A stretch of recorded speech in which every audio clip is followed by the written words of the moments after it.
Good morning everyone. Maayong buntag po sa inyong lahat. Magandang umaga sa inyong lahat. No, ito na nga guys. Sa hobby kasi yung madalas namimili nga ng ulam sa umaga. At ito na, may nakita pa nga daw siya nitong bituka ng manok. Kaya ito binili niya. Kasi namimiss niya na nga daw kumain ng isaw. At sakto nga, bumili kasi siya ng manok. So, syempre, dun sa nagtitinda ng manok, may mga tinitinda rin gantong mga bituka ng manok, no? Yung mga lahat, syempre, ng parte ng manok nandun syempre, sa palengke, no? So, yan na nga, sabi kasi sa kanya, malinis na to, naluto na, so nalaga na to, kaya hindi mo na kailangang baliktarin pa at linisin pa kasi nga malinis na.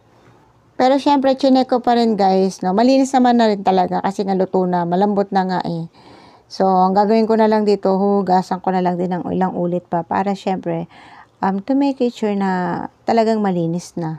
Yung press intestine ng chicken, ang ginagawa kasi doon, kailangan mo munang baliktarin, no? Para mawala lahat yung pinaka-dumi, yung mga kinain ng manok, no? So, ganun ang ginagawa doon. So, ito daw, sabi nga, nabaliktad na, nalinis na, and then inilaga na. So, ang gagawin mo na lang dito, babanlawan mo maigi, and then, bahala ka na kung anong gusto mong luto ang gagawin dito. Ang request ni Habi dito, lutuin ko daw, gawin ko daw crispy isaw. So, ipiprito natin to guys. Kita nyo naman na kailang hugas pa ako talaga dito. No? At chinek ko pa to, pinisa ko pa nga yung pinakabituka, tinignan ko kung malinis na talaga, no? Para syempre, kailangan siguradong malinis na. At syempre, eto na guys, ginawa ko, pinutol-putol ko na. Hindi mo na kailangan gamitan ng kutsilyo kasi nga luto na, malambot na. At eto na, mag-uumpisa na ako, no? So, nilagyan ko ng 1 egg.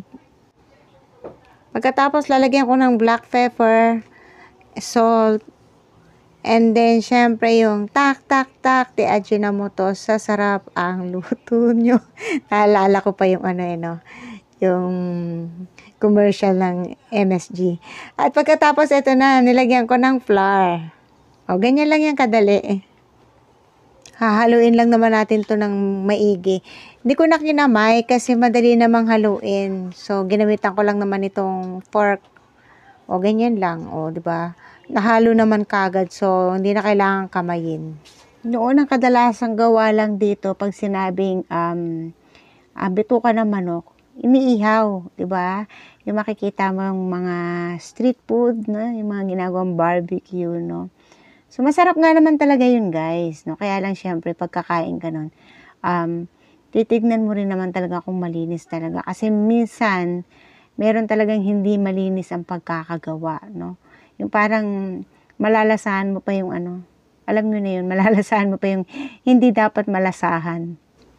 So ngayon guys, no, dati nung araw parang ang alam ko limited lang yung kinakain sa manok, yung parang laman lang, no? Ngayon kasi magmula sa paa hanggang sa palong na ng manok, yung pinakapalong ng manok, no, kinakain na rin. So ito na, meron ako ditong flour, then nilagyan ko ng black and pepper and salt. So, dito natin i-coat tong intestine. Siyempre, coat natin para maging crispy yung intestine. So, yun na, mabalik nga tayo dito sa usaping manok, no? Isipin nyo guys, parang halos wala nang tapon, no, yung manok. Isang buong manok, no?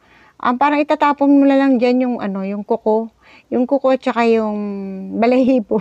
So anyway, yung balahibo guys, napapakinabangan pa nga yan eh. Kasi ginagamit yan sa mga pan-design, no? Ng kung ano-ano yung mga balahibo ng manok. So, parang halos buong parte ng manok.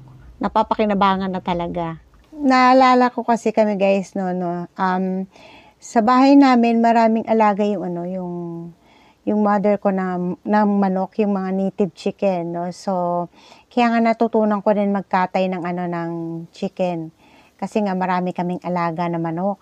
So, ang alam ko talaga sa manok noon, yung kinakatay namin, ang kinukuha lang dyan sa loob, lamang loob, yung heart, and then yung gizzard and liver.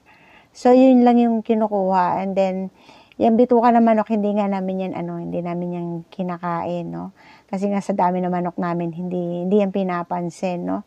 Pero ngayon, nakakatuwa lang kasi, halos buong manok ngayon, mapapakinabangan na, no? So, halos ang tinatapon na nga lang is yung kuko at saka yung feather niya or yung balahibo niya. Tapos ngayon guys, marami na rin pwedeng gawin dito sa bituka ng manok, no? Pwede mo nga itong i-adobo, no? So, maraming pwedeng gawing luto dito. Kailangan lang malawak lang yung imahinasyon, no?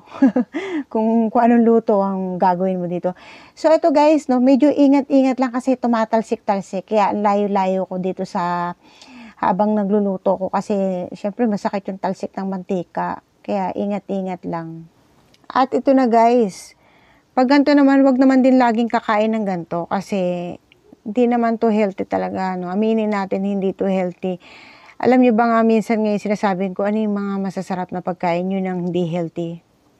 Mostly, totoo naman guys. No? Lalo na kasi to, syempre nilulubog mo sa mantika. Napakarami ng nito, cholesterol. Diba? So, isipin mo na lang yan. No? Kaya kung kakain ka nito, tama na yung minsan lang. Huwag mong gawing everyday. Huwag naman ganun. Tama na yung once in a blue moon ka lang kumain ng ganito. Kasi yung saktong matikman mo lang, no? Okay na nga yun eh. At teka lang guys, bago ko makalimutan, no, at bago tayo magtapos, syempre, no, magte-thank you po muna ako sa inyong lahat, no. Maraming salamat po sa matyaga niyong panonood sa aking channel. At syempre, kung bago ka sa channel ko, please like and subscribe. Thank you guys for always watching my videos. Talagang nagpapasalamat po talaga ako sa inyong lahat. At syempre, don't forget to click the notification bell for new updates. Syempre naman para masubaybayan nyo naman ako. At syempre, ang kukumpleto sa lahat, gagawa tayo ng sawsawang malupit, no? So, meron ako ditong ceiling green, pagkatapos onion and garlic, at pagkatapos lagyan ko ng sugar, and then salt, at pagkatapos lagyan na natin ng vinegar. Nilagyan ko rin to guys ng water kasi nga masyadong napakaasim ng vinegar, kaya nilagyan ko ng water. And then nilagyan ko ng black pepper. So, okay na yan, no? Siyempre to, according to your taste, kasi ako gusto ko talaga yung matamis, no? So, yan na guys, eto na, piniprepare ko na, naluto ko na lahat. At siyempre, titikman na natin. Siyempre, ang unang tumikim guys, yung aking kids. At ang sabi nga nila, masarap at lasang mahal, no?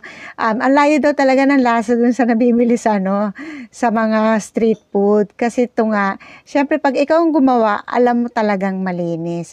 So that's it guys. Ayun, nag-enjoy kayo sa aking video for today. At sana abangan nyo pa po ako sa mga susunod kong video. Maraming salamat po. Thank you and God bless everyone. Bye-bye.